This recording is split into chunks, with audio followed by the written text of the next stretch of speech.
Welcome to edition number 4, part 4 of how to be a better storytelling magician, or just how to tell a better story.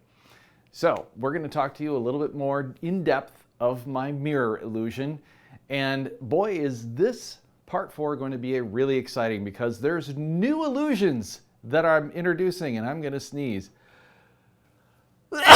Sorry about that. So anyway, where was I? Oh yes, part 4. The new illusions that are coming into play are really fun. You'll also notice that there's going to be some trappings that come with these new illusions and more complexities. And they always seem to happen in front of a live audience, which is exactly what you're going to see. All right, the scene unfolds. I'm going into the corner and the curtain opens and I'm walking out on stage. And the thing is that I'm trying to convey that I am following a map. And honestly, well, that's cool. The map vanishes, which is nice, but it looks like I'm expecting it. So remember, I'm still trying to figure out who this guy is, but by experimenting in my living room, I have creative freedom. As you can see, there's junk all over the floor. It's kind of embarrassing, but at this point, I am saying, hello, is anybody here? Like I'm trying to find the shop owner, and I grab a bell off of the for sale sign and I'm ringing it. See, in the hopes that I can bring the audience into the story, that now I'm trying to put a placement. And all of a sudden a recording happens, a big announcement happens, and it says, welcome to Harry's Emporium. I'll be back in 10 minutes. Whatever you do, don't touch anything, especially the bell. And so my timing there, no, especially the bell. And I'm like, oh no, the bell? What did I do? And then the bell goes crazy. And it's kind of fun. And as you can see, we're starting to explore a little bit more of to eliminate confusion for the audience. Oh, the hat slides over. We're trying to get them to understand where I am. Who am I in relationship to all of this stuff? And it's starting to happen a little bit with these announcements and with the placement of the sign that, I'm someplace else. But now I think that I'm a magician, that I have power. And you hear a sound effect off in the audience, off on the side of the stage, like a big crash, like I just screwed up. But yet the wand turns into money, which is, all right, I'll put it in my pocket. So now things are starting to unfold a little bit, but it still really looks like I know what I'm doing. And, why did I just put money in my pocket and then just walk over to this thing and start looking at it? What was my motivation for that? As you can see, these are real issues that need to be explored when you're putting together a story. You have to give the audience a blank, the audience is a blank slate. They don't know what's happening. But you inside of your head, you know what's going on. I know what's going on. Now this is a really cool thing I want you to see. That is a mousetrap.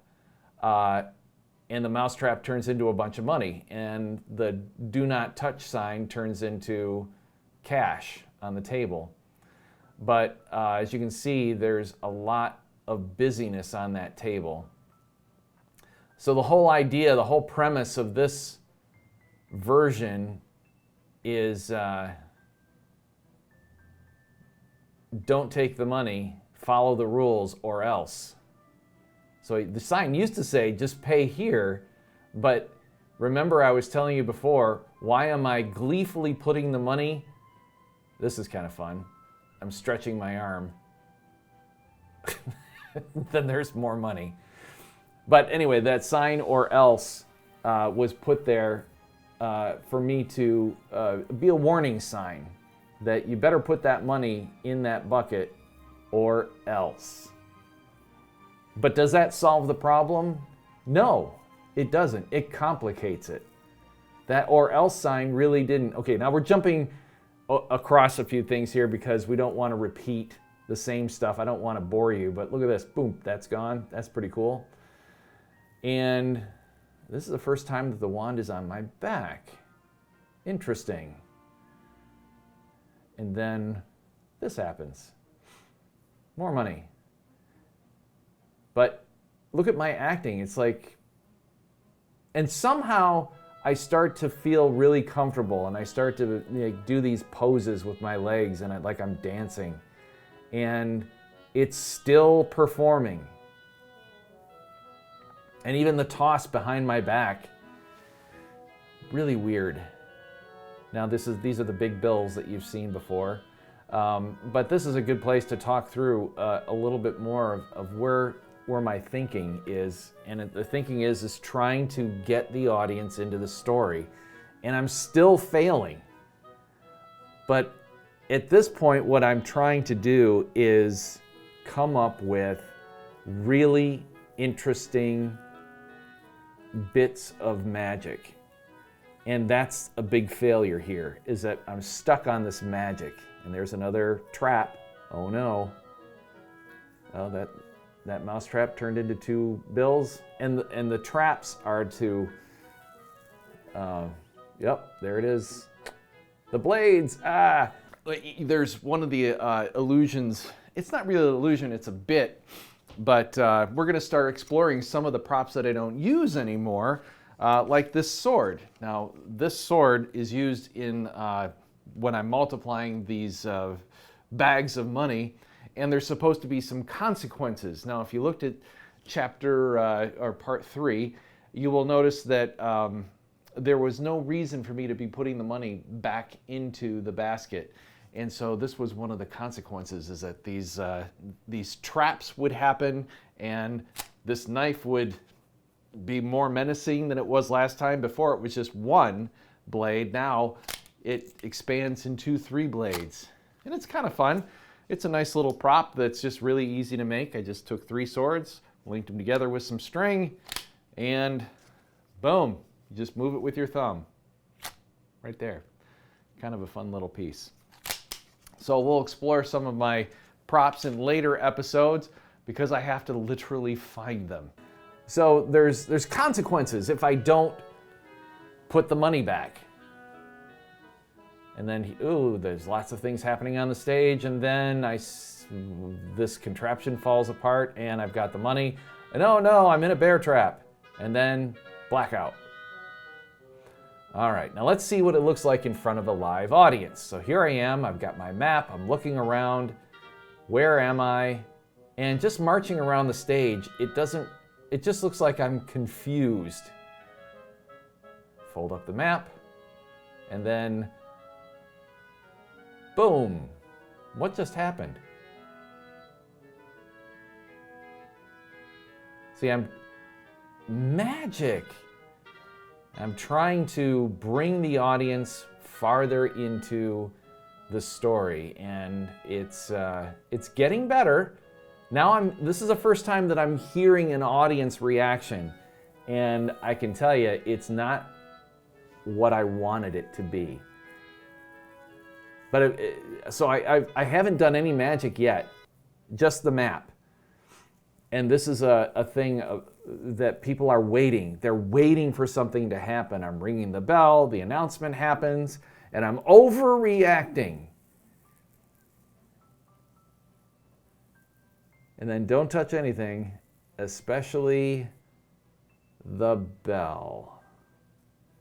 And watch the overreacting. Oh no, the bell. And then the bell goes crazy. And now think about it. We're about 2 minutes in, and you've only seen 1 trick. This bell thing is just a gag. It's not really a trick. So the audience has been waiting a long time. Now something just fell, and it was a major prop. A bunch of money falls to the stage. And yeah, that was a big problem.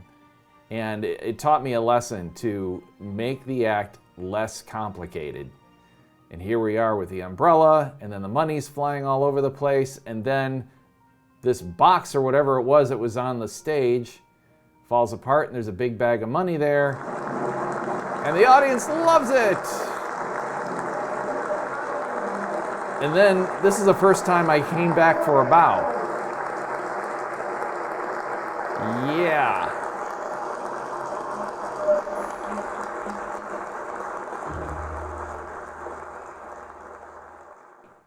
Thank you for watching, and please remember to subscribe, hit the like button, hit the bell so that if you'll get an alarm or an alert, so when the next episode comes out you won't miss it, because I'm trying to put a little bit more production value into these episodes so you can get a richer experience. So see you next time with part 6. Ooh, getting into big territory here. Thanks a lot. We'll see you soon.